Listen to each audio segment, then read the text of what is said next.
Welcome, everybody. Rabbi Jacobson here for another episode of Wednesday Night Live. The topic tonight is, can East meet West? Integrating Transcendent. Excuse me. L'chaim. It's my cough. I also laughed because we did this very serious title that many people wrote to me, very cryptic, Integrating Transcendence, Can East Meet West? But hopefully, as the evening goes on, you'll see that it's more practical than the title sounds. Also, the class is dedicated in honor of Arik and Aurelia Zander. Okay. Now, we have a lot of problems going on in the world today. Suddenly, a world which seemed so stable in the last 6 months, year, has really gone up in flames. Not just in Ukraine, but especially in the Middle East. And things seem to be just escalating out of control. First there was the war in Gaza during the summer. Then the ISIS arose in Iraq and Syria. And now there's uprisings in Jerusalem. So not like this is new news. This has been going on for decades, if not centuries. But lately it's just become a whole new landscape, especially what they call the Arab Spring, which some have coined has now become an Arab Winter. And it's all about a unknown and uncertain and unstable environment. Now, with the risk of sounding too simplistic, many times problems, if you trace them all the way back to their roots, can come down to be a very simple equation that when it escalates, it turns out it gets out of control. So it's like imagine somebody is traveling and gets lost. No one gets lost overnight.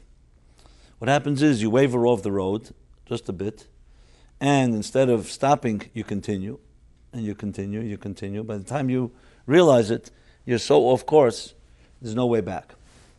The same is true as the way the mystics and the way the Jewish scholars have always looked at history, that when you, in the moment, in the situation, things can seem terrible. And they may even be terrible. But if you trace the roots, you'll always see there's some point, some juncture, something went wrong. Some small little twist, some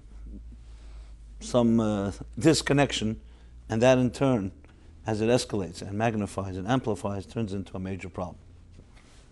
This is also true psychologically. You know, we all have resilience as human beings. Things can happen, we can be hurt, we can be abused, but we have a certain, think of it like a rubber band, a resilience that can tolerate, can absorb a certain amount of blows to us. But that's predicated on the fact that we do something about it. If a person keeps taking blows and keeps getting hurt, and they don't have an ability to react, or they're disempowered, and your hands are tied. Like, let's say the silence, as they say, is worse than the rape. When crimes are covered up, and instead of dealing with it, instead of nipping it in the bud, you just let it fester like any infection. You'll see some of the greatest diseases, had it been caught right in the beginning, you could have avoided all the problems. Had someone realized that this is a symptom, that you should do something about it. Very many diseases are ignored, and by the time you're ready to do something, either you were not aware, or even if you were, you didn't do anything. It could have all been nipped in the bud. So in so many areas of life, both personally and collectively, the challenge is how to look at something and realize, don't wait till it gets out of control. You know, look at fires, for example. It's a simple example. No fire suddenly begins a blaze. Every fire begins. A match is thrown by accident in a garbage can. Someone leaves a cigarette unlit, and a curtain is near a flame, some gas leak. They all begin very small things, and someone had been caught right in the beginning, the fires could be contained. But when it's not caught, it gets out of control. And the same can be said about the upheavals of our time, and that's why it's so vital to go back to the roots in the Bible and in history to see where did all these things originate from. Not to say if we know where they originate, we suddenly can solve it all, but you definitely get a far better perspective that allows you to really address it in a more intelligent manner. And sometimes, yes, nip it also. I can't say nip it in the bud anymore, but you can now at least identify and begin to try to reverse the process and bring healing instead of growing disease. So we have here this confrontation. First of all, in the Muslim world, a world where Muslim versus Christian versus Jew, Muslim versus Muslim, Sunni, Shiite. Iran is Shiite, Saudi Arabia is Sunni, ISIS is Sunni militants, and many of so is Hamas, and so on. All these battles, the question is, what is the root of them? When you have two people on earth, Adam and Eve in the Garden of Eden, even though they could have a conflict, but being it's only two people, like I said before, you can contain it somewhat. But let's say each of them has an opinion, they disagree, and then they each have children, and the children have children. And now it begins to magnify into civilizations. So it's no longer a fight between two brothers or a spouse or two individuals. It's now become nations. But at the root of it, it is like a battle between two individuals. And it is related to ideological and religious ideas. So we are now in the chapters in the Torah where we read about the roots of the nations of the world today. First of all, Abraham himself, the Torah coins and calls him Av HaMoin Goyim. Avraham is like an acronym for Av HaMoin Goyim, which means the father of all nations. Why? Because Abraham would bear two children. Well, initially two children, I should say. First, Yishmael, who would become, with Hagar, would become the father, the ancestor of the Arab Muslim world. First Arab, then Muslim. Then with Sarah, he would birth the son called Isaac, who would become the father of Jacob, who in turn become the father and ancestor of the Jewish people. And as we will learn at the end of this week's chapter, and I'm going to address it in a few minutes, he also had more children who he sent off to the east. That's the cryptic way the Torah calls it. And these are, some say, the roots of some of the eastern countries, including Mecca and Medina. So even though Yishmael, in some way, was also the ancestor of the Arab world, but remember, in the Arab Muslim world, there's Arab and there's Muslim. For example, Iran is a Muslim country, not an Arab country. Egypt is an Arab country and a Muslim country, but you could also have Arabs that are Christians. Indonesia, for example, is the largest Muslim country in the world, the largest Muslim population, and it's not Arab. So you have also, under this chapter, after Sarah passes away and Isaac gets married to Rebekah, you have the story of Abraham having a few more children with a woman called Keturah. Some say that was Hagar, his first wife, with which he had Yishmael. But what's key is that he sent them to the east. So if you really trace the population of the world back to Abraham, you'll find that Abraham really gave birth to the main ancestors of all the major nations and civilizations, both in the Middle East, in the East, maybe Far East, and the West, because the son of Isaac would be Esav and Jacob, and Esav's grandson was Rome. So the Roman, which would later become the Christian and Western world, originates all with Abraham. So one man. Now, just for the record, you can't say it all traces to Abraham. Abraham did have parents and grandparents, and Abraham stems from Shem. The three children of Noah was Shem, Cham, and Yafes. Hence the name Semite. Why do we call it anti-Semite or Semite? Semite means from the children of Shem. But from the children of Shem, most of the pedigree came through Abraham. So Shem was the son of Noah, and Shem is a great-great-great-grandfather of Abraham. And hence the name Semites, which refers to basically all the Middle Eastern people.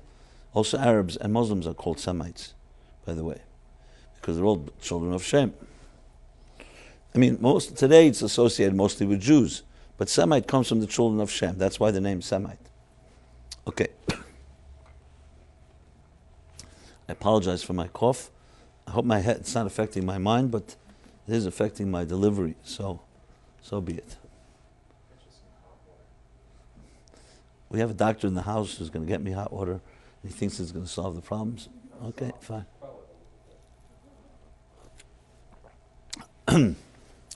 Okay. So, now that we've so-called established that Abraham is the ancestor, so what would be the root of the conflict? So the root of the conflict, of most conflicts, is when two ideologies or two approaches clash with each other. And again, let's start in the microcosm and we'll move out to the macrocosm. So as we wrote in the email, when you think of terms of like left, right and left, east and west, the right brain, the left brain. In physics, there's linear physics, like Newtonian physics. That's very structured, thank you. And you have quantum mechanics that's very unstructured. What I mean by that is one is deterministic and one is indeterministic. Sometimes we refer to circles and squares. You call certain people, oh, he is so square. What do you mean by that? That they're very contained in a box, very structured, lack of imagination, sometimes lack of spontaneity. A circle, on the other hand, is symbolic of a person who's much more free-spirited. And in philosophical and ideological terms, sometimes he's referred to the difference between Eastern thinking and Western thought. Well, Western thought, Western philosophy, is very mathematical, very mechanical. It's logical, rational. When you look at Eastern thought, a lot of the Eastern disciplines are all about going beyond logic, beyond rational, very intuitive, very, like when you talk about, let's say, the Zen koans, where what is the sound of one hand clapping? It's very much about getting you out of your structure and experiencing something that is far more ethereal. Now, these two are very, very different approaches in life. Like, for example, let's take it on the level of relationships. There are people who are extremely reliable, consistent, always on time, and so on. There are people who are never on time, never consistent, but they have something that the consistent people don't have often, and that is they're spontaneous. And they're like electric. They're alive. And in a relationship, sometimes you want to have that consistency, reliability, but sometimes that's lacking adventure. So who would you prefer? A clerk or a type of accountant or bookkeeper who's always precise, but lacking a certain element of free abandon? Or someone, and often the people that are more fun, are people you can't rely on. So I know we all would like to have the best of both worlds, and I'm sure you've met both types of people. I don't know what type you are, but these two don't usually get along that well. And what I mean by that is you could have two people like that, but very rare, because even though one is very structured and therefore reliable, that may be good for tax returns and being on time and scheduled. But it's not necessarily good for, as I said, for the spirit. On the other hand, a free spirit is often very unpredictable. And that's precisely why that type of person is so exciting. Because it's not, you can't just always know what they're going to be doing next. But then there's the downside. They could also not show up. So what would you prefer? Anybody here? Again, both, right? Yes, that's very nice. Okay, but it's rarely that you're going to find one person that has both completely. You want something, maybe someone doesn't have both entirely, say some type of in-between. I should try the hot water. Okay. Let's see, this is an experiment.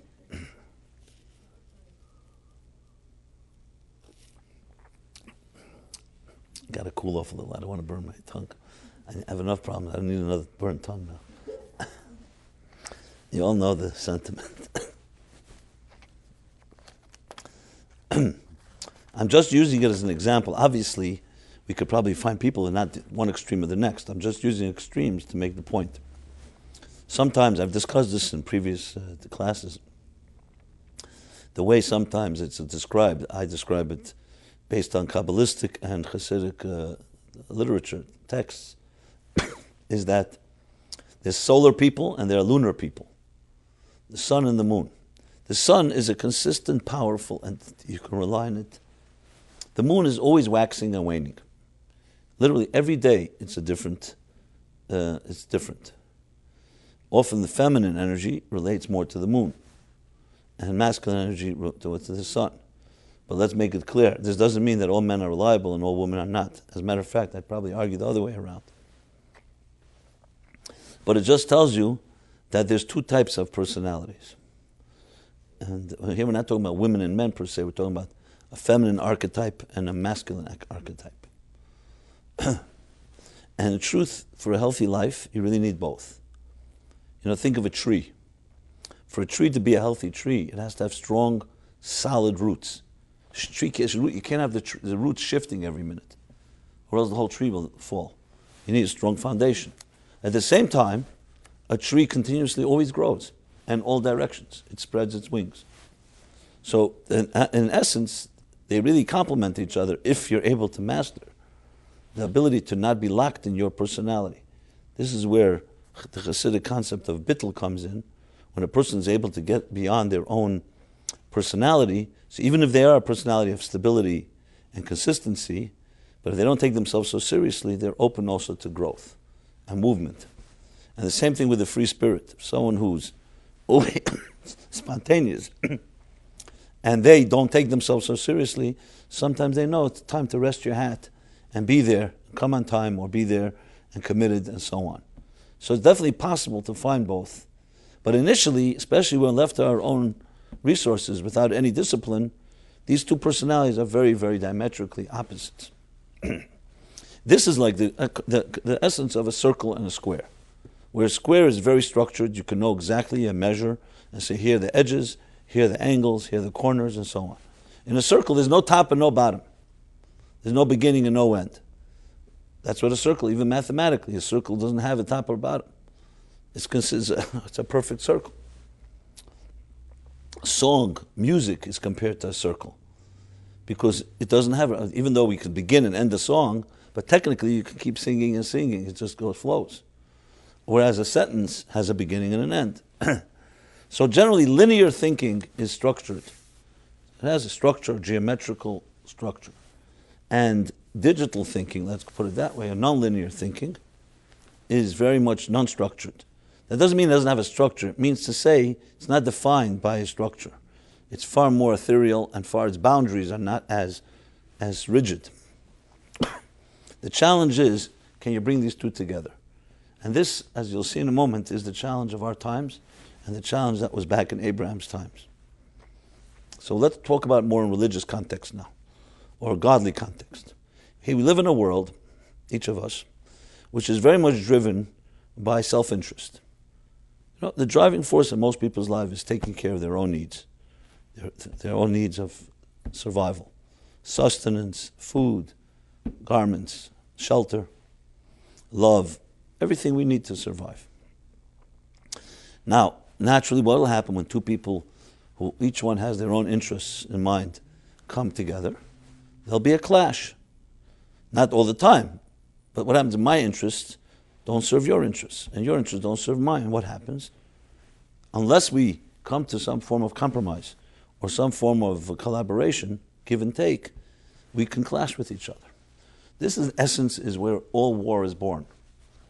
So Cain and Abel were the first two people at war. Two brothers. Cain became jealous of Abel, and he killed him. Just multiply that by millions, and you have nations at war. What are they fighting about? If we could just get two people in the room at a table, one representing this nation, this one, this nation, you'll see it's their interests do not jive. And they can't communicate. To the point they may even hate each other, and they each want control of the other one. I'm not trying to be overly simplistic, but all war comes down to that. War, I want to have your land, I want your resources, I want vengeance for what you did to me. Hitler, and as obscene as it is, he had his arguments. The Jews he felt were vermin, were a bacteria. He felt that they were parasites. He wants to eliminate all the Jews. He wants to have Lebensraum for the superior Aryan race. So in his obscene and distorted mind, that was his philosophy. And others were a contradiction to him. You eliminate those that defy you, or those that you want to get out of the way. So sometimes these wars are dressed up in very sophisticated language, but sometimes it just comes down to plain prejudice and hate, and the inability to understand that we can work together. Which the mind will tell you, why shouldn't people not be able to work together? How do people get to a point where they hate others so much that they're ready to kill their children, innocent children? And then it escalates, like I said, to a point where you can't even retrace the steps. You can't go back and say, you know what, let's go back to the home of Abraham and see how this conflict began.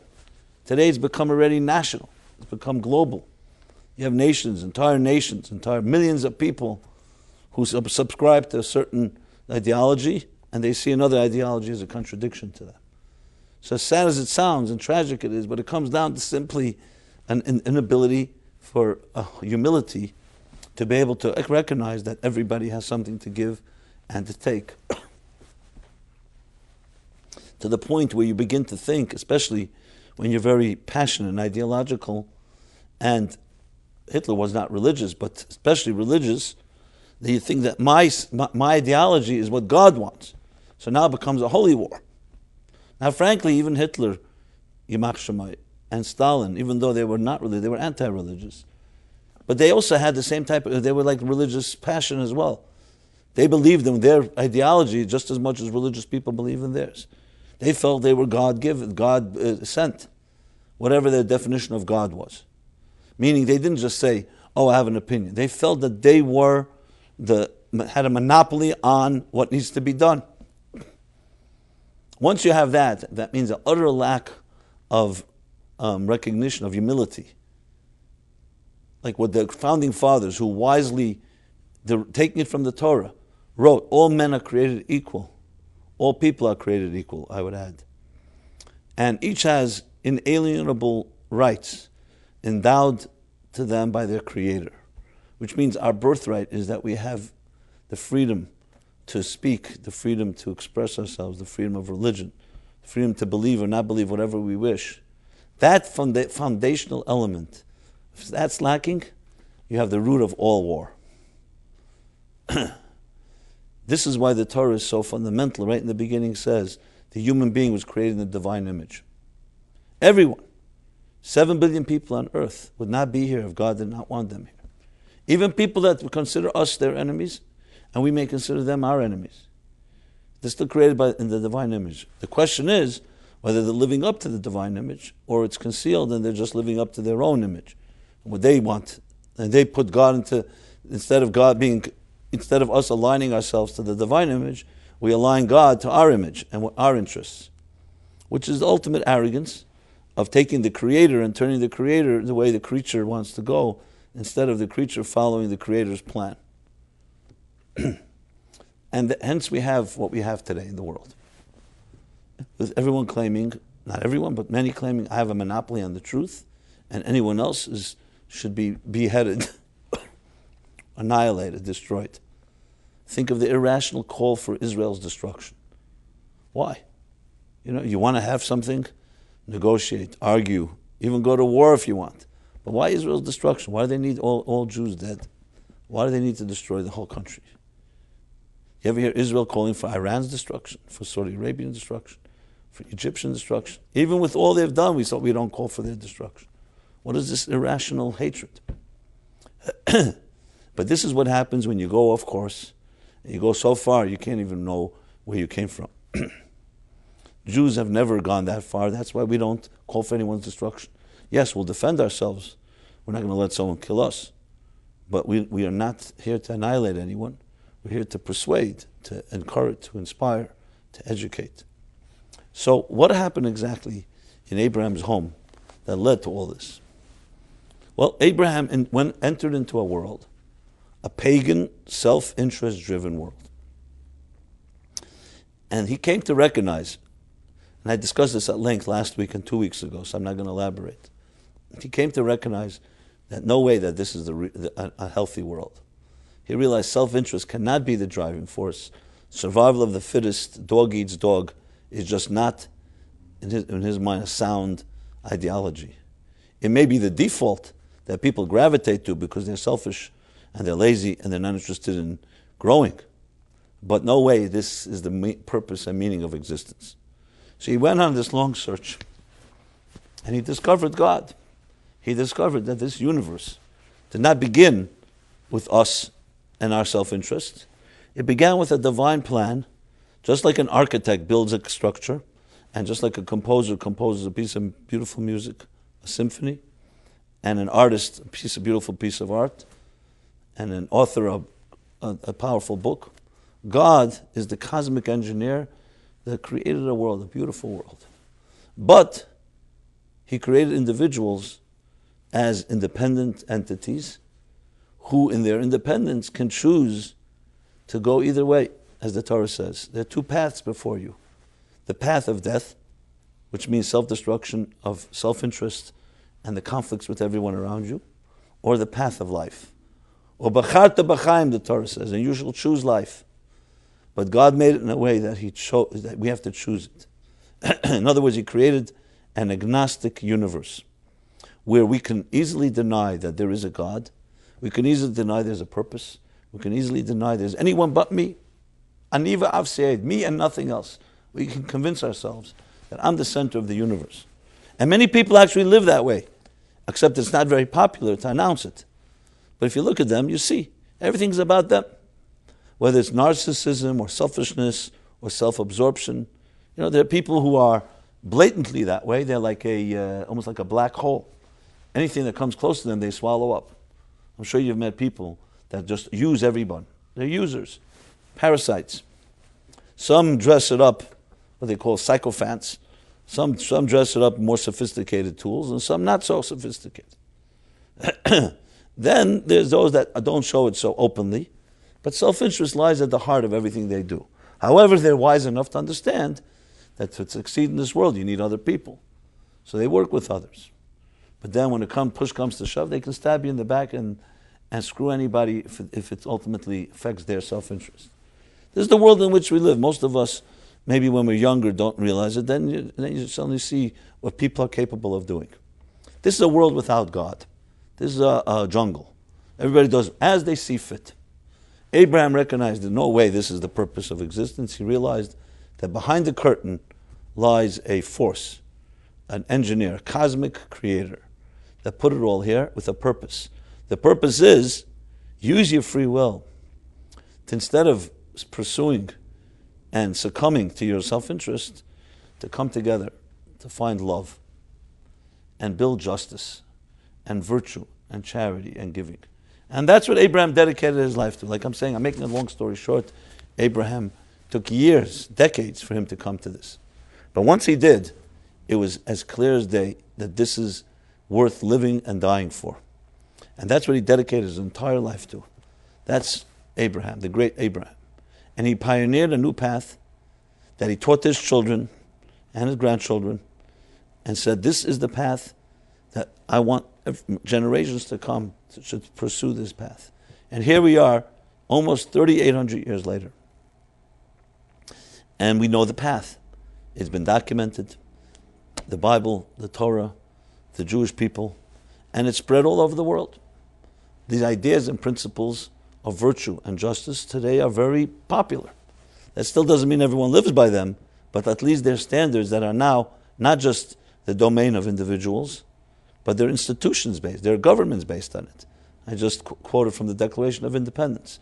Again, I'm not going into individuals. People still do what they want. But Abraham at least gave us another option. And that ultimately would become Judaism. With Sinai, the giving of the Torah. And Jews ever since founded their mission to bring this message of not self-interest, not egocentric, but God-centric life. A life dedicated to service, not to yourself, but to bring light to the world, to illuminate others, to shine, to be a living example of what it means to be a godly person, a moral person, ethical, a refined human being. But there's a conflict. Abraham faced it because you're still dealing with a world that's resistant to such a message. Okay? So what do you do with this resistance? So one path can be, once you embrace this virtue, you could say, okay, all those that are driven by self-interest have to be conquered. And if you're not mature enough, you think it has to be by the sword. And hence you have religious war. Abraham did not go on any religious wars because he knew the risk. Because once you are fighting for virtue, you're going to face people who are against it. And you're going to say, I'm on God's side because I'm bringing justice to the world. They're against God. So you're going to feel holier than thou and therefore need to fight a holy war. Abraham resisted that, but not all his children did. Yishmael, for example, introduced the concept of a holy war. So did Esav. They were warriors. And they refused to just do it in a peaceful way. So here you have the birth of the first conflicts. So there's the conflict of self-interest versus self-interest, but there can also be a conflict between someone says, I'm representing God's will, and you're anti-God. And hence you have the concept that you have today, kill the infidels, kill the decadent Western world. But all is not lost, because Abraham, recognizing this, taught to his son Isaac, who taught to his son Jacob, the middle path. That even when you're confronted with corruption, the way to fight corruption is not to destroy it. It's to educate it. It's to inspire. It's to teach the selfish world the better path. And teach it with love. Obviously, if you're a danger and you need to defend yourself, you do what it takes. But never become like your enemy. Never stoop to a level of battle. Always know that you're here to bring light into the world. And here's where we have the distortion. Christianity for almost 2,000 years. The Inquisition officially, the Spanish Inquisition, didn't close down until the end of the 19th century. So Christians terrorized the world in the name of religion. Let's be honest. What some Muslims are doing today, Christianity did much worse throughout Europe, the Crusaders and so on. Why? The same problem. They don't know how to reconcile a divine plan in a secular world. Thank God the Christians were tamed. And with the birth of a country like the United States and other countries, we have a far more docile and peaceful version of that faith, of Christianity. Islam, as I mentioned a number of times, it's my own little estimate, is basically where the Christians were in the 17th century. Still in their growing pains and not knowing how to deal with so-called people of different opinions. The classic Galileo story is the Christians forced Galileo, the scientist, to recant his scientific observations because they couldn't tolerate with something that contradicts. That's the only way. It's actually the sign of an immature individual, that you have to be silenced for me to be right. If you're so secure and confident with your position, why do you have to silence someone else? One of the big things going on in the Middle Ages that was considered for the Jews a big problem was debates. The Catholic Church, and later the Protestant, insisted on debating Jews in public, Jewish scholars, to prove that Christianity is superior to Judaism. To you and me, when the Jews would hear this, it was like a joke. You're talking about Jewish scholars that precede the Christians who knew the Torah very well, much better than any of them did. So it wasn't even in the same league. But they were forced because the Christians were the people, the powers to be. And they were the ones in power. And they loved this debating. For the Jews, it was a nightmare. Because what are they supposed to do? It's a no-win situation. If you completely tear apart and show how hollow the Christians are, they'll take vengeance. If you don't, you'll give the false impression as if it's an equal debate. But they insisted, to the point we even have documentation of many of these debates, where the Jewish scholars, you could see it's like having a debate between a 50-year-old scholar and a 5-year-old baby. It's not even the same. You could see sometimes some of the scholars would say, and humorously they'd say, we have no reason to debate you. Why do you need to debate? If you're so secure with your position, why do you have to win a debate? We have no reason. We don't have no. We're not driven to win.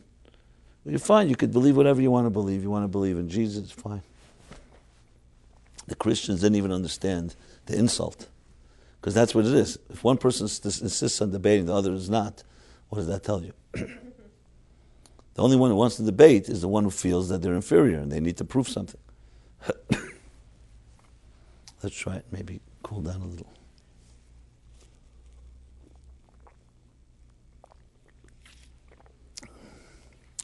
I really apologize. I can't stand that I have to cough, but it's not in my control. What can I tell you? I have no free will about this.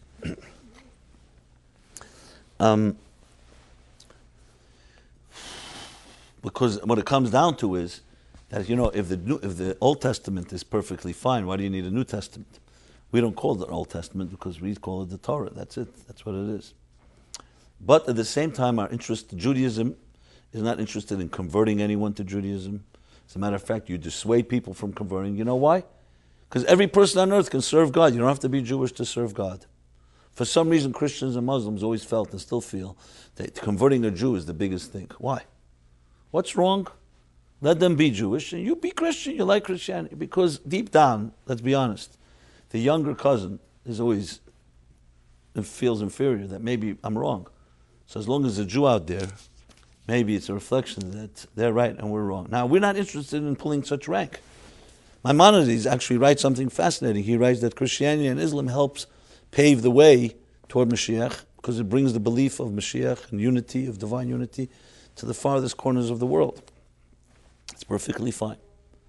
But this is based on Abraham's confidence. And the rest of the nations of the world have to come to that same point to realize someone else doesn't have to be wrong for you to be right. Everyone was created in the divine image, and help them get there. If you think they're decadent or you think that they're not there yet, inspire them with love. They're your brothers and sisters because God created us all. I know it sounds so simple, but why are there millions of people who can't embrace that? Because they're still living in a very primitive and insecure state of mind. And these battles began, as I said, in the time of Abraham. And Abraham tried everything he could to try to teach his children the balanced approach. You pray for Sodom, even though they were infidels. You don't go ahead and try to destroy them. If God wants to destroy them, it's God's business. The point being that the battles we have today, on all levels, comes down to a battle that began so many years ago, and Abraham did everything possible to remedy. And this brings us back to the discussion of East and West and so on. So I mentioned the battle between self-interest and self-interest. We discussed the battle between God and self-interest. It could also be a battle.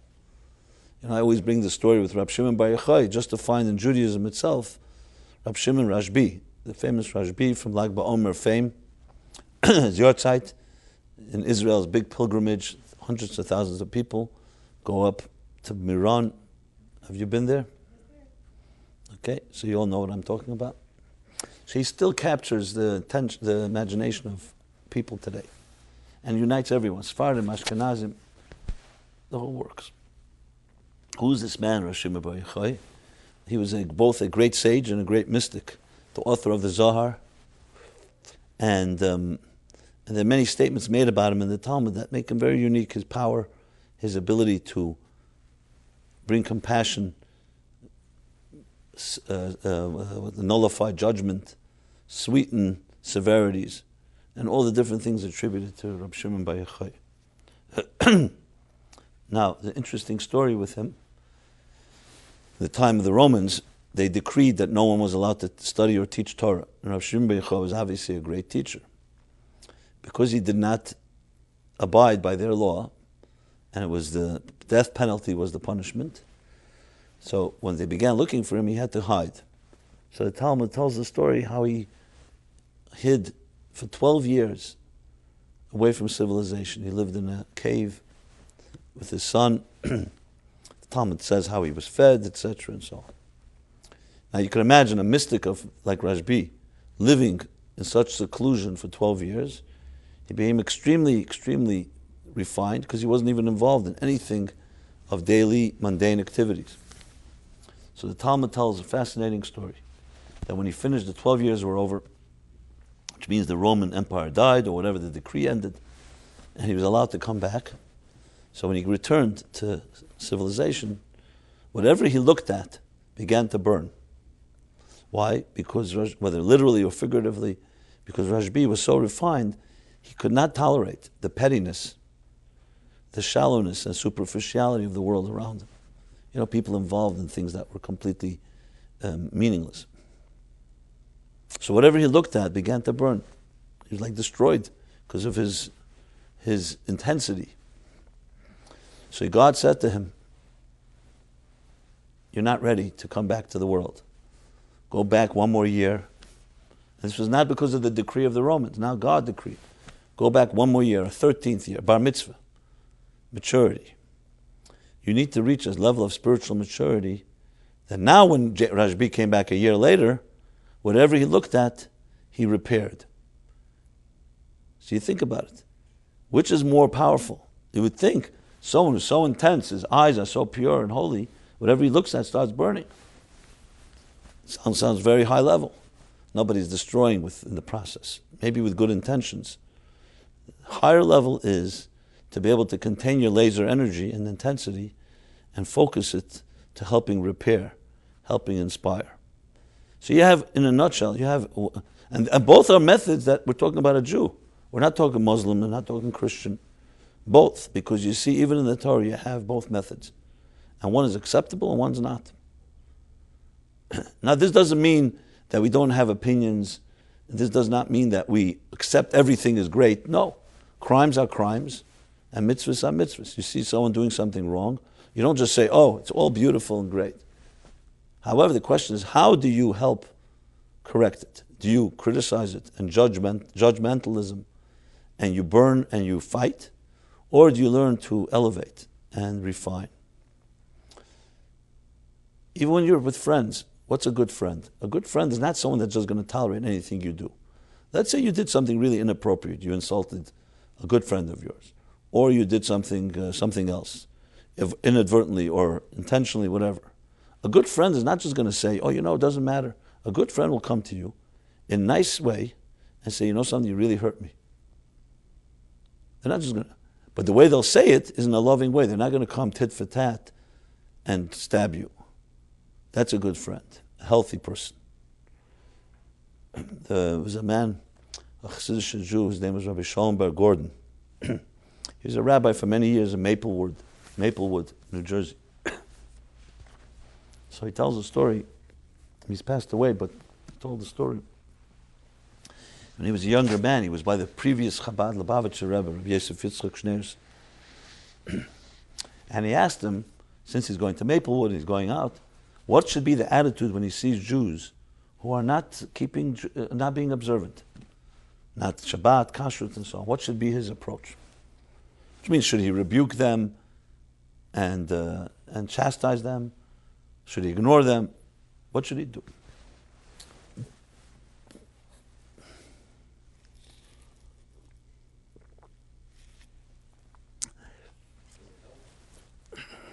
Let you tell me.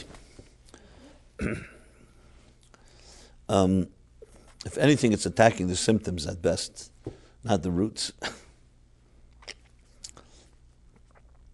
So the Rebbe looked at him and said, a very interesting answer he gave him. He said, when you traveled out of Russia, you traveled through Turkey. And everything in life is a lesson. In Turkey, they have what's called a Turkish bath. Right? A Turkish bath, we call it a schwitz. There's two types of schwitzes, right? The one with the steam, without the steam. These are places you go to, where they call them saunas. A sauna. He said, so what's the lesson we learn from a Turkish bath? The lesson from a Turkish bath is like this. You go into this room, it's sealed off, the heat is up, and it opens up your pores and allows the grime and the dirt to just cleans you out. cleanses you. Then it's not over. Heat rises. So you climb up to the next level in the sauna. It's even hotter. And it opens up even more of your pores. You feel even fresher. Then you come out of the sauna. In the Turkish bath, the custom was you pay the attendant to take eucalyptus leaves, like a broom, and they slap you. It's sometimes I never had it done, but people tell me it's very exhilarating. They slap you, and it could hurt, but it's like also gets your circulation going. And after the schwitz, it feels very refreshing. Okay. So the Rebbe said, this is the lesson in life. When you see someone that has grime or dirt in their pores, spiritually or psychologically or Jewish-wise speaking, the first thing you do is you have to warm them up. You warm them up and you open the pores and you soften them up and you let and the dirt starts coming out. The next thing you have to do is elevate them to the next level. And then they're going to ask you to slap them. You don't have to offer. So he said, that's the lesson. In other words, it's not our job to go and rebuke people. Our job is to warm people up, to be kind, loving. With standards. That doesn't mean everything goes. But you do it with kindness and love. And that way, and then the people who are really honest and integrity will come and say, what do you think? Do you think, how can I improve my life? And you see, this is when you have people who are non-judgmental. Because someone comes to you and starts criticizing you, even if it's all true, very hard to hear critique. Especially from someone you don't trust. Who's just looking to find critique, even if it's true. Because you say, well, what's your, because we don't trust. Some people criticize just to criticize. They want to just show that they're better, or they want to cover up on their mistakes, whatever. But if someone who really cares about you, you'll see they'll find a way to communicate with you. Think of it like a coach, an athletic coach. Athletic coach knows how to kick in the pants the person that is coaching or she's coaching in a loving way to get you to be the best you can be. But you'll feel it. You'll feel if it's coming from a loving place and someone who wants the best for you, or it's coming from a critical place where someone really doesn't care and they just like to criticize. Now, it's still, even then, critique is not always pleasant, but you can hear it from someone that's speaking with love. And this is basically what Rashbi learned after the 12th year. 12 years after the 12th year, it was critique, it was burning things. The 13th year, he learned to repair, which takes a far more experience, far more precision, surgery, so to speak. So this takes us back, that's on a subtle level, it takes us back to the big topic of the nations battling today and back to Abraham's home. How do you reconcile two worlds? And that goes back to the topic I mentioned before, bittul, humility, recognizing it's not all about me. So after the whole story with Abraham, Yishmael, Isaac, then we read at the end of the chapter. What do we read? After Sarah passes away, that's the name of this chapter, Chayei Sarah. After Isaac marries Rebekah, so then it says, Vayesef Avram vayikach isha shema Keturah. He proceeded and took a wife whose name was Keturah. Some people say that was Hagar, his initial concubine, the initial wife that Sarah had suggested, with whom he had Yishmael. And he had children with her. As Zimron, as Yokshan, as Midjan. Some say this is Mecca and Medina. What's Mecca and Medina, if you know a little of your history? Those are the two holiest cities of the Muslim world. Children of Abraham here. And then it says like this. After listing all the names, I'm not sure how many names. Let's see, 1, 2, 3, 4, 5, 1, 6 children, and then their grandchildren, his grandchildren. And then he says the following.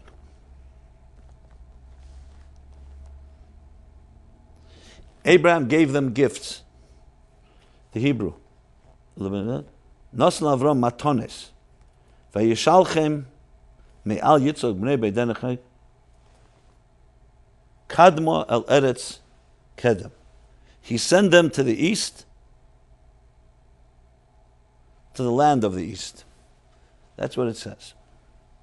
That's all we know. It's a very mysterious and cryptic sentence. When you look at Rashi, Rashi says, what are the gifts? Where's Rashi here?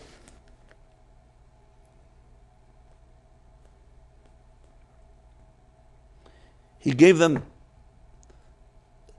sacred names, spiritual knowledge, basically.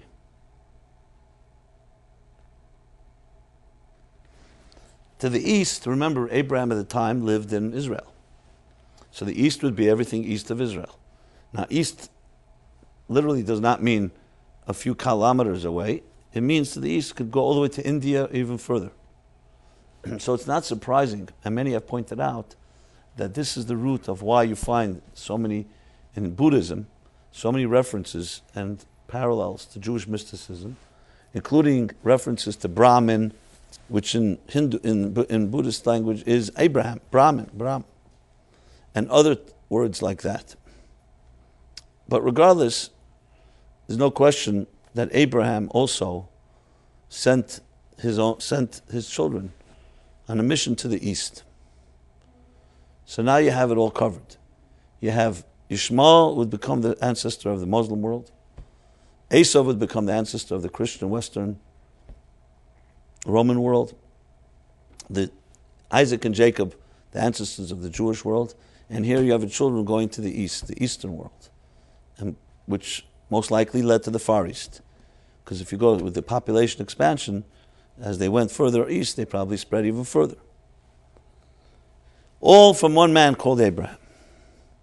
But what it brings to mind is going back that the battles we talked about, I talked before in the religious context, ideological, but I also started that these battles are not just ideological, they're also even on a scientific and philosophical level. East-west, circle, square, right brain, left brain. Let's talk about the right brain and the left brain. The right and left brain is like east and west. Eastern philosophy is very right brain oriented. Western philosophy is very left brain oriented, which doesn't surprise us because when you're standing straight, north is up, the east is to the right, and west is to the left, and south is down. So, what is the difference between the right brain and the left brain? How many of you have ever seen the book Drawing with the Right Side of Your Brain? So, the experiment goes, one of the hardest things to do in art is to draw a face. If you don't know how to be an artist, try to draw a face. Yeah? And you sit down, look at my face and try to draw it. Look at your own face. Most of us won't even get close. Why not? You see the face in front of you. Why can't you draw a face? To draw, for example, a box, everyone can draw a box. To draw more complicated, but a face, why not? So an experiment is done in art school, in art classes. They give one of the most famous faces in the Western world is Abraham Lincoln. Another Abraham, but this time Lincoln. So Abraham Lincoln, so they give people, okay, draw Abraham Lincoln, and obviously most people don't even get close. But here's the next experiment. They tell them to turn the picture of Abraham Lincoln upside down, and now draw it. There's almost 60-70% improvement that everybody is able to get, more or less, the picture of Abraham Lincoln. Why? Because when you see a face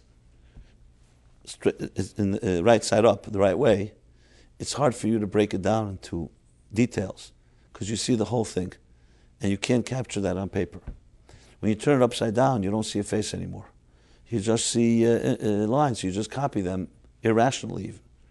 And you get much closer to the face than you would have. This is the difference between right brain and left brain.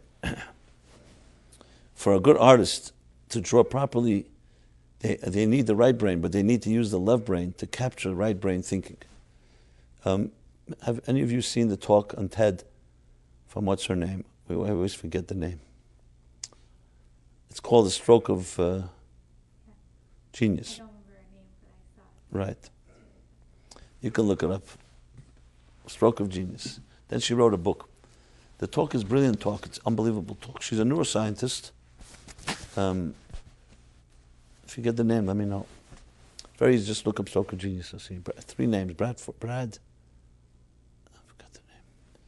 Anyway, she's a neuroscientist. Why did she become a neuroscientist? She says in the talk, because her brother had schizophrenia, and she wanted to understand the mind, the brain.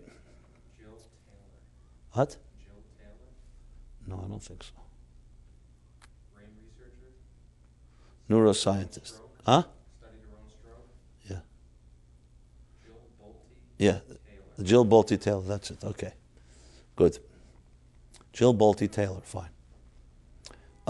But what I recall from the talk, which was so uncannily, surreal, uncannily similar to Hasidic and mystical teaching, and very relevant to our discussion here. So, of all things, so she says she was a neuroscientist. Then one day, she has her own stroke. Being that she was a neuroscientist, she was able to understand what was happening to her. The stroke was on the right side of her brain, which meant it affected the left side of her body. How does it work? 1 second. It was the left side of the brain. No, it was on the left side of the brain. It affected the right side of the body. So the stroke was in the left brain, and the right brain was functioning, and the left brain stopped functioning. Slowly. Didn't happen immediately. And she recognizes it. Basically, in her words, if I paraphrase her correctly, says the left brain is about details. For example, in the morning you take a toothbrush, you physically take your fingers into your medicine cabinet, you find the toothbrush, or in the shower, or whatever, and then you put toothpaste on it, and you put it to your mouth, and you brush. If you didn't have those details broken down, your fingers, the toothbrush, the toothpaste, your teeth, you wouldn't be able to do it. The left brain is the one that gives you the sense of tangible details. The right brain thinks in terms of cohesiveness. No details. The right brain connects it all. That what you're doing is brushing your teeth. One so-called image, picture. What happened to her, she said, I saw the toothpaste and the toothbrush, and I couldn't get my fingers to touch it because my left brain stopped functioning. Even though I conceptualized it and I visualized, I could not do the details. Now, most of us, or all of us, thank God we have both brains, parts of the brain working, so the right brain and left brain speak to each other all the time. But she had a real living example of what the right brain is like without the left brain.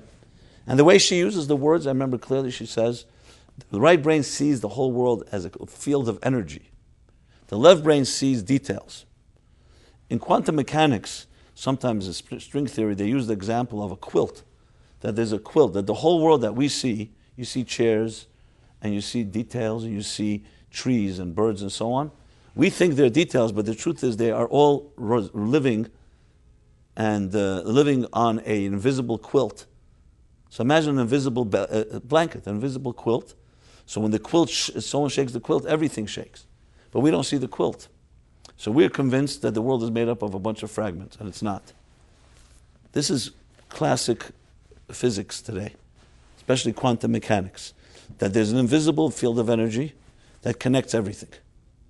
However, we, with our naked eye, only see the details. When the left and right brain are working together, you don't even make the difference between them. But when the left brain stopped working for her, all she sensed was the field of energy, how everything melts into everything else, and could not have the ability to focus on the details. So you really need both. If you're familiar with Western philosophy compared to Eastern mysticism, it's very similar. Eastern mysticism is all very amorphous. It's always trying to get into the world of paradoxes and beyond paradoxes.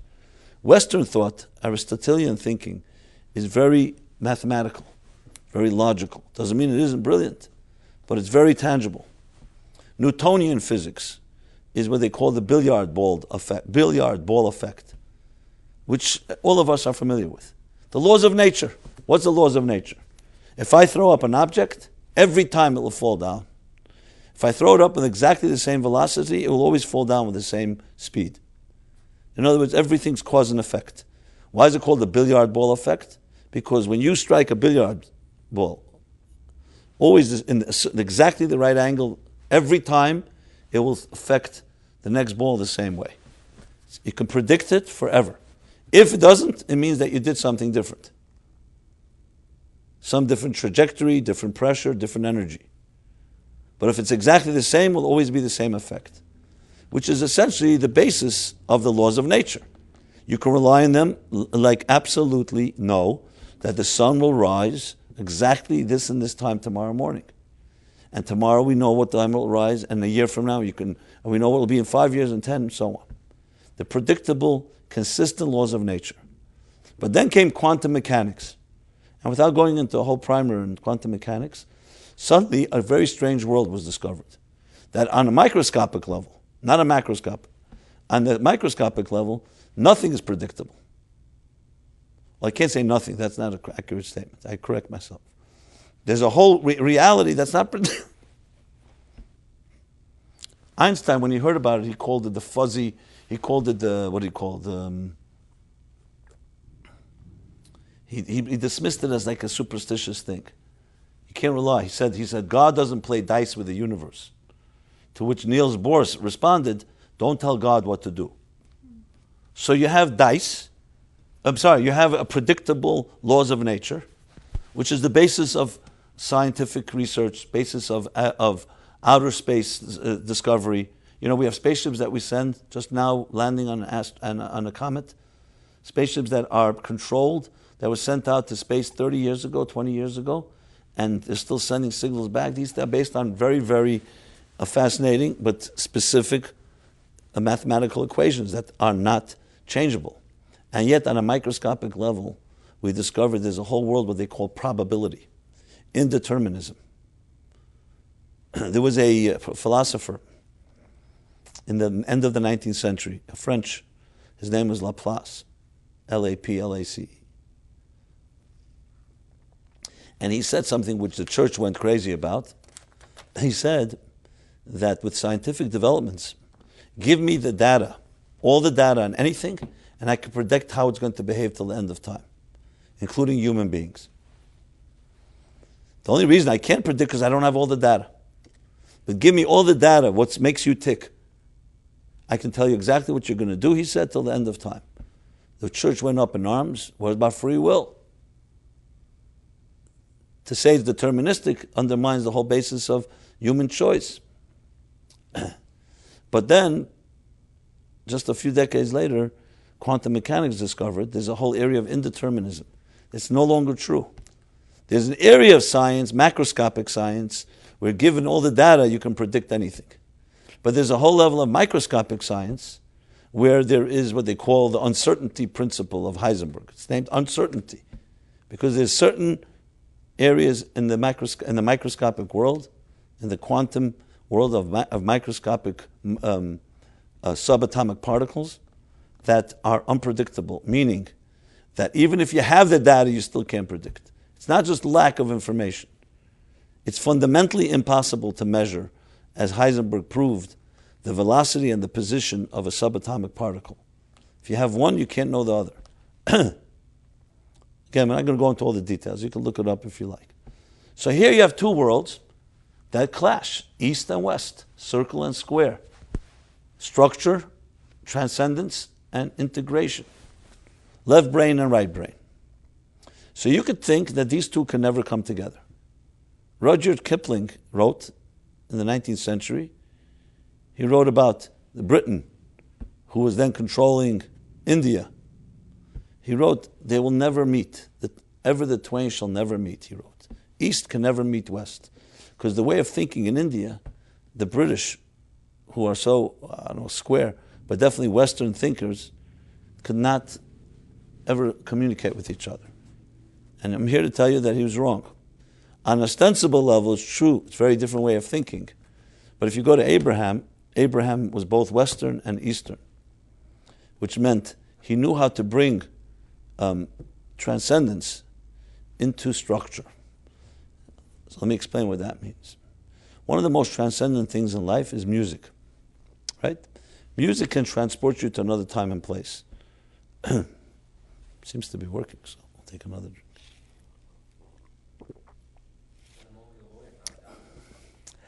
Maybe you should change professions. I was persuasive enough to pestering you to do that a lot more. So music is the most transcendental experience, right? You can be you could be working all day and feel completely overwhelmed by your work and by the monotony and the expectations and demands, all trapped. And then you kick your shoes off and you put a headset on, a headphone, and you transport it to another time and place with a song. Or you go to some concert and you dance the night away. What are you doing? You're essentially freeing your spirit from the constraints of living in this very locked, trapped world. So music is one example. There are more, Sexuality is identified with this, sensuality. Anything that helps you transcend the limitations and the normal routines, some mystique of life, art, travel, music, romance. The list goes on. For some, spirituality. The question is where religion fits into the picture. We'll get to that in a few minutes. So music is definitely a way of capturing it. Now, is music a structure or no structure? It definitely, you experience something that's beyond structure. There's no question about it. Because it takes you to another place. It lifts you up. You can dream, you imagine, you suddenly have new hopes. It can take a sad person to make them happy. A happy person make them sad. But at the same time, if you study music, music is structured sounds. There are musical notes on the scale. There are only that many musical notes.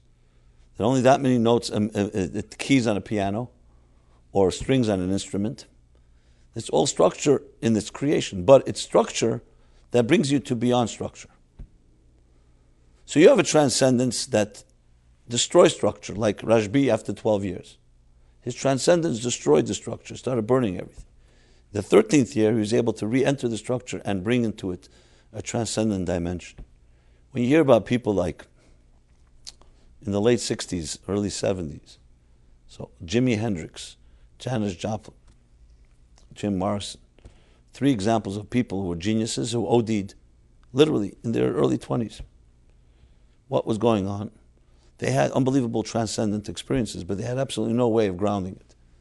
And they just went to beyond. As the Doors sing, they say, using William Blake's famous poem, that when you cleanse the doors of perception, and hence the name The Doors comes from that poem, all you see is reality as it is, infinite light.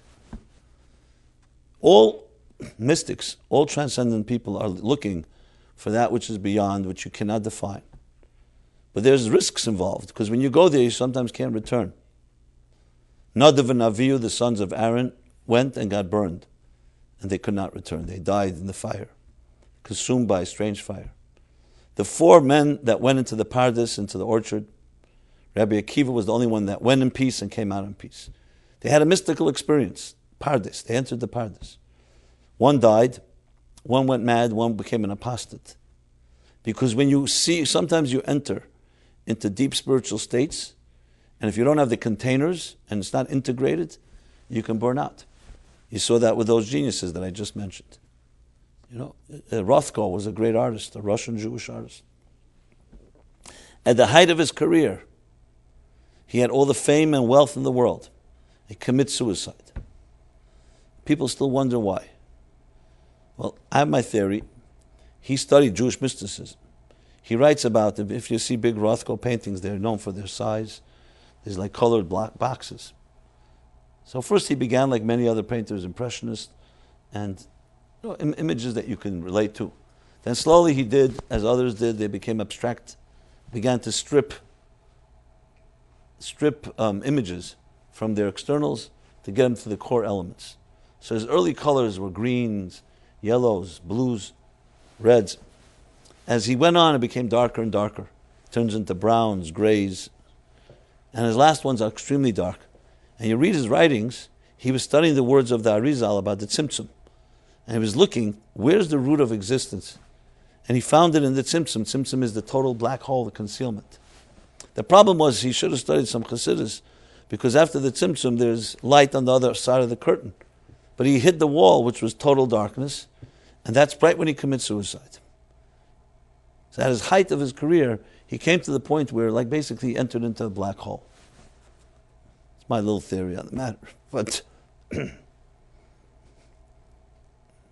so this concept of transcendence, which Abraham introduced, is beautiful, but can be very dangerous. As I said before, in its worst manifestation, you speak right now, you had an interview with a Muslim zealot who's ready to kill little children, guaranteed that you will see that the person talks about God in transcendent ways. He thinks he's experiencing transcendence. He may even be experiencing transcendence. But he has no way to ground it in this world without destroying. On a more subtle level, the East and the West do not meet. And comes Abraham and he brings them together. First he gives birth to the children who live in the West, and then to the children he sends to the East. And there you have a certain integration. So to be able to both be the most transcendent person, let's put it this way, but to have your head in the clouds, but your feet firmly planted on the ground, is the most difficult thing to do. Because people whose heads are in the clouds don't really want to come down to the ground. You'll see people who are very creative, a lot of imagination, don't like to be grounded into the details. You'll see many artists, you tell them, well, it doesn't add up. They'll say, well, you with your numbers. They don't relate to numbers. They don't relate to tangible. On the other hand, people, like I said earlier, the clerk, the accountant says they're numbers. We have to deal with the tangible. They often don't relate to the transcendent. I know a guy, he's a smart guy, he always tells me, I love you, but I don't know what you're talking about in your classes. I only respect that which you can count. And he makes like this, which means money. And the things you talk about, I can't count. And I always laugh when he says it to me. Because he doesn't realize the things he's talking about, I can't count. So it's about how do you balance the two, transcendence and tangible reality. Now some people are just wired to be more spiritual than others. Some people it seems like they just don't relate to it.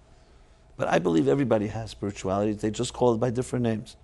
I said before, sexuality, sensuality, romance, love. Love is a spiritual energy. Sexuality is spiritual energy. It just has a different name. Anything that's not ethereal, anything that's not tangible is somewhat of a spirit. So I always tell this guy who tells me that the only things that he counts, I said, and you experience a love? He says, okay, that's an exception. Fine, I can't count that. He sees it as some type of escape, a need, or whatever it is. So there's some that think we're on a physical journey, having a spiritual experience, and some people feel we're on a spiritual journey, having a physical experience, which is more accurate. The soul is on a journey. And Abraham covered all the bases, from east to west, from left to right, left brain, right brain. And that's really what you find in Judaism, the Talmud and Halacha, Jewish law, Nigla, the Torah. That's Western thinking. What does that mean? It's mechanics. It's the details, every detail. And not just details, to the obsession. The Talmud will split it here into 50 parts. This option, this scenario. Scenarios that you couldn't even imagine. Every detail is accounted, goes into the most detail. Then you have Primus HaTorah, the soul of Judaism, the soul of Torah. The soul of Torah deals with the spiritual. Spiritual is not tangible. It's not defined by details. It's the left brain. The right brain. The right brain is a field of energy. So Shabbat, is Shabbat details or spiritual energy? Depends who you ask. Someone who doesn't know about the spiritual of Shabbos, all they know is details. 39 malachas you're not allowed to do. These 39 break down into a whole bunch of others. And you could basically spend your whole Shabbos in an OCD state of mind and wondering whether even when you like the joke goes, the guy gets up for Shabbos morning and he can't get out of bed because he's afraid of how many bacteria he may be killing, and maybe he's being over in all the malachas, because they say you kill thousands of bacteria when you get out of bed. So if you, like the medical students, every time they study a new disease, so every time they feel something, they say, I must have that disease. So details can also get to you. Then there's the spirituality of Shabbat, which is the spirit of it. And this brings me back to religion. Unfortunately, I don't know if Abraham would recognize, he'd recognize all Jews, but I don't know if he'd recognize the Judaism that everyone practices today. Because religion, strangely, has become a mechanical and by rote experience, rituals. Details. And many have forgotten the field of energy, the spirit of it all. And that again is what Abraham brought together. East and West. Spirit and matter. Energy and matter. In the language of Kabbalah, Iris and Kalim. Energy and container. Soul and body. Form and function. And there are thousands of other words you can use. Is the integration of the ethereal and transcendent spirit into the tangible and grounded body. And you need both. Because just a spirit without a body is a floater. It's not grounded. And a body without a spirit is a corpse. It's just a dead piece of meat. It's just inanimate. And the challenge that we have is balancing the two. The Rotzeh and Shuv, the tension and resolution that's necessary in this proper balance, in this proper balance, this balance. And it's possible they should be at war with each other. Energy and matter can be at war with each other. But then Einstein discovered that E equals mc squared. Energy is matter. So how could they be at war? Because it's our limited perception that allows them to be at war. If you really understand it, you understand they're both two sides of one coin. And this is true across the board. And this is how I would interpret Abraham's journey, or sending his children, his mission to the East, to both cover the East and the West in a total integrated fusion. And that fusion is what ultimately will come to fruition at Sinai, which Abraham prepared for. Sinai, it says, that there was a gzer, there was a schism and a decree that separated heaven from earth, the spiritual from the material. As the Midrash says, that those that were above could not come down below, and that which was below could not go above. And at Sinai, there was the fusion of matter and spirit, where they become interchangeable, and they can be fused into one. And our work today is bringing these two together in our personal lives, and then from the microcosm to the macrocosm to the collective. So you have briefly, there's so much more to say on this. You have the whole story of life in this chapter. This is the end of Abraham's life as well. Chayei Sarah, the next chapter will be about Isaac. Abraham's still alive in the next chapter, but the real ending of his narrative is here, how he sets the stage for all the events to come. And it really comes down to can we find peace? Can we create peace between heaven and earth? Between the divine and this world without destroying one or the other? Between East and West, between matter and spirit. And Abraham gives us the methods and the ways to do so. So, God should bless you all, that you should be able to take the power for this, read the chapter yourself, and personalize it.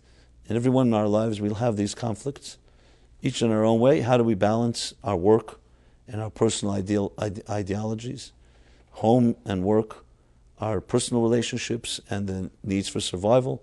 We all have to survive in this world. At the same time, we all need transcendence. And they will conflict with each other. And Abraham teaches us how to bring them together. That's the secret to real peace. And the secret to peace, even in the Middle East. I know this sounds ideological. Right now there's wars to be fought, and there are people who are ready to kill and are killing others, tragically. But you have to always look at the root. The root is ultimately where there's some type of dichotomy between beliefs and how to integrate it into a civil way into this world. And that's what we have to be examples of and role models, and that will ultimately have a ripple effect on everyone and everything around us. So again, the class is dedicated. Let me announce the dedication. In honor of Arik and Aurelia Zander. We will continue next week, Wednesday. If I don't have your email address, both online or here, please let us know. If any way we could help you in this journey of integrating East and West. Your eastern side and your west, your left brain and your right brain. Please let us know. We'll try to help out. Okay, so until next week, everyone have a very good and healthy week. Thank you very much. Either applaud all the way or not at all.